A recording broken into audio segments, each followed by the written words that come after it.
What up, what up? It's Ace OG, back into the top, back into the video.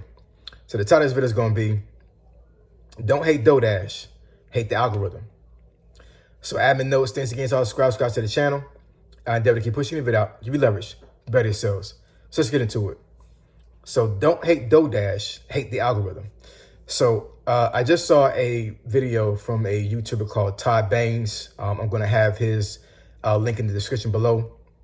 He actually used my video as a talking point, my page, as a talking point to one of his videos, which I actually put in my community page, tab of my YouTube page. So go and check that one out.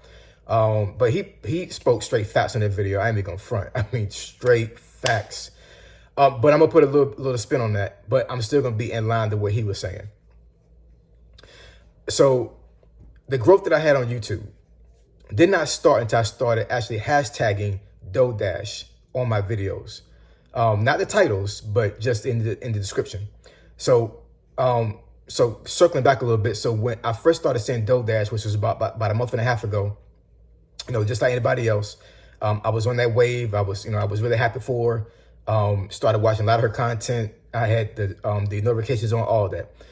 So after a while, I started seeing all these folks starting to do videos on her, not in a negative sense, but a positive sense. So because I have talked about driving apps a couple of times in my videos, I said, you know what, so be it. I'll go ahead and start hashtagging her in the description.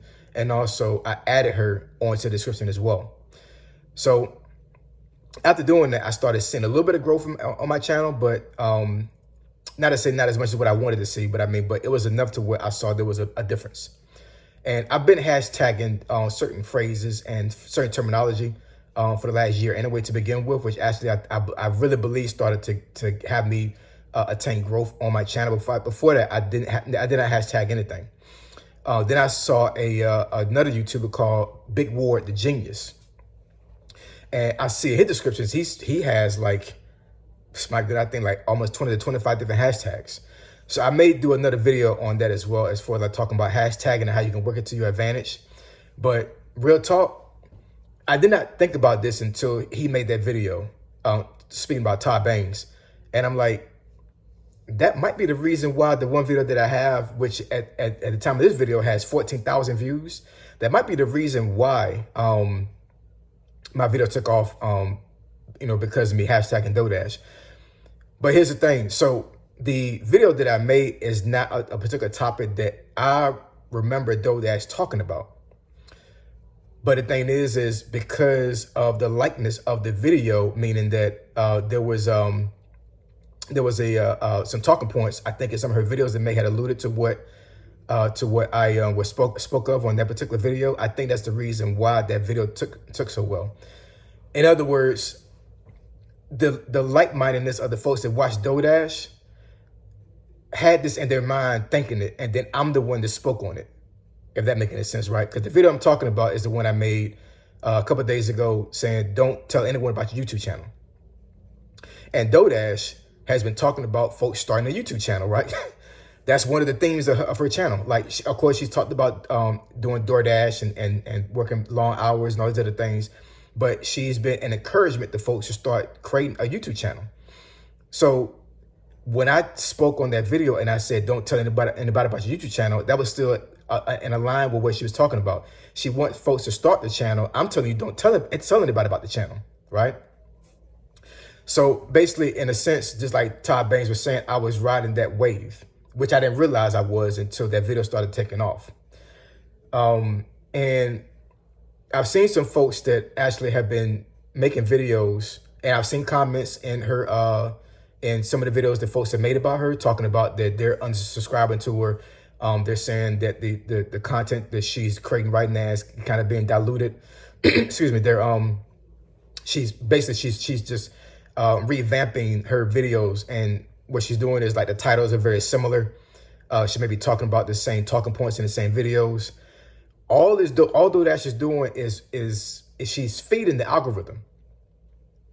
One thing that Todd Bangs said in that video that I'm talking about, that I actually put in the community tab of my YouTube page, he said that once you have a video that hits, I'm just paraphrasing here, Once you have a video that hits, if you want your channel to grow exponentially from that point, then you have to keep talking about that topic.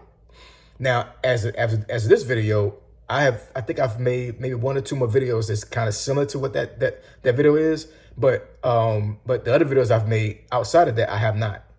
But also, some of those videos I made after I made the video I was talking about as far as don't tell anybody to create your YouTube channel. And the video didn't take off until like 3 videos after I made that video, if that making sense, right? I made that video on, I want to say, a Friday. And then, of course, I create content every single day. So I did 3 other videos, and then that video didn't start taking off until that Wednesday, right? So I already had made videos that were not in line with that particular video I made previously, but I didn't know it was going to blow up until it did, right? Then from that point, I started to niche down to a little bit in that video and start creating other content that was related to that. But just like the video I made today's Sunday, and I made a video saying God is a healer. That's not on the same alignment as DoorDash. Actually, to a certain degree it is, because she does talk about God in her videos, but it's not niche down to how she's relating God to what she does as far as creating content and the driving apps and all those other things, right? So here's the thing that I want to convey to my new subscribers and folks that may not be subscribed right now, that want to grow their channel. There are some folks that's going to be watching this video right now that have a niche that is so obscure that you're going to have a very small following on your YouTube page. And there's nothing wrong with that, because if you want to make the YouTube page, who cares about who watches, right? One thing I would tell you is that when you make a YouTube page, you're making the YouTube page for yourself, not from anybody else. That's the first thing you need to make the YouTube page for. Then from that point, then you branch out and you try to provide utility. But the YouTube page that you make right now, or you already made, will not last unless you made it for yourself first. Understand that. You have to make it for yourself first. And then from that point, then you can start niching out and actually start to make, creating your channel into a broader audience to a certain degree, and you're providing utility. Because you have to be self-motivated yourself before you're able to motivate others, if that makes any sense, right? So in any case, DoorDash, all she's doing is she's feeding the algorithm by creating content that's very similar to what made her channel blow up. And it worked. I think right now she's over 50,000 subscribers. And I think when I first subscribed to her channel, I want to say she might have been at like maybe between 10 to 12,000. So you're talking like, she's made that grow from within like a month or so, right? That's crazy. And she's riding the wave, just like Todd Banks said, right? She's riding the wave of that algorithm. So, I would suggest don't hate on her by feeding the algorithm and blowing up, right? Don't hate that she's creating content that's very similar. And I'm sorry, and getting back to what I was trying to say as for like niching down and as far as folks that have channels that are very obscure and they're channels that like folks are not really searching for. No disrespect or no offense to your channel and what you're niching down on, but just like I've said before, and just like Todd Banks said in that video, YouTube is a search engine.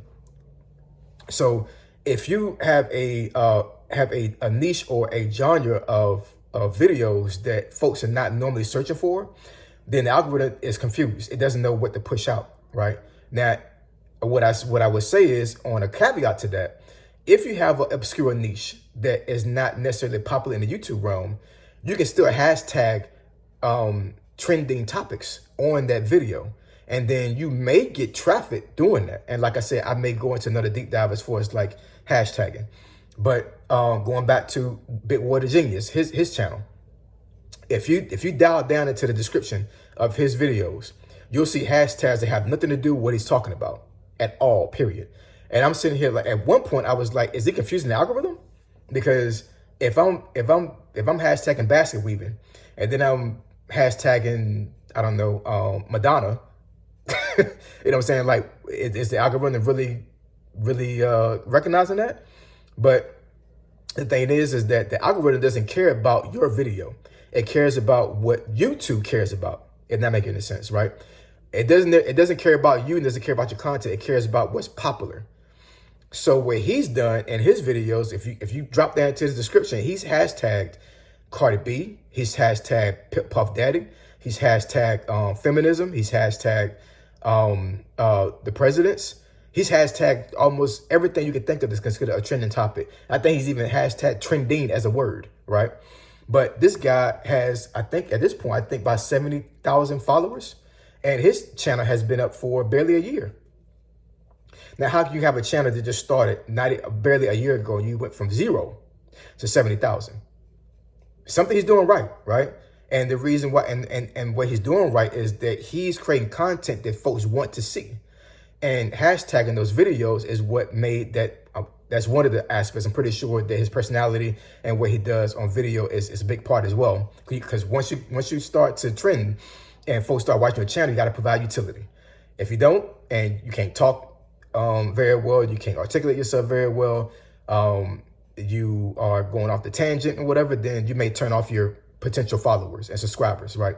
So once he reeled those folks in, not to say anything bad about that, but once those folks start coming to the channel, his personality made them folks want to watch again and want to keep watching him, right? So anyways, you know, don't hate on DoorDash as far as her methodology when it comes to her creating her channel and making videos and making content, because because trust me, what she did was intentional. It was intentional as far as like her creating content and creating topics for the algorithm to be fed. And it worked. You know, she's blown up, right? And of course, on top of that, she's making a lot of money doing that. So don't hate DoorDash, hate the algorithm. Or get on DoorDash's page and feed the algorithm and love the algorithm, because the algorithm is not going to love you unless you make love to it. All right. So we're going to discuss the topic or subject that benefits your channel. Email me at findingfitnessfolk@gmail.com. My email address is in the description below. Say so, G. Signing out. I'm gone.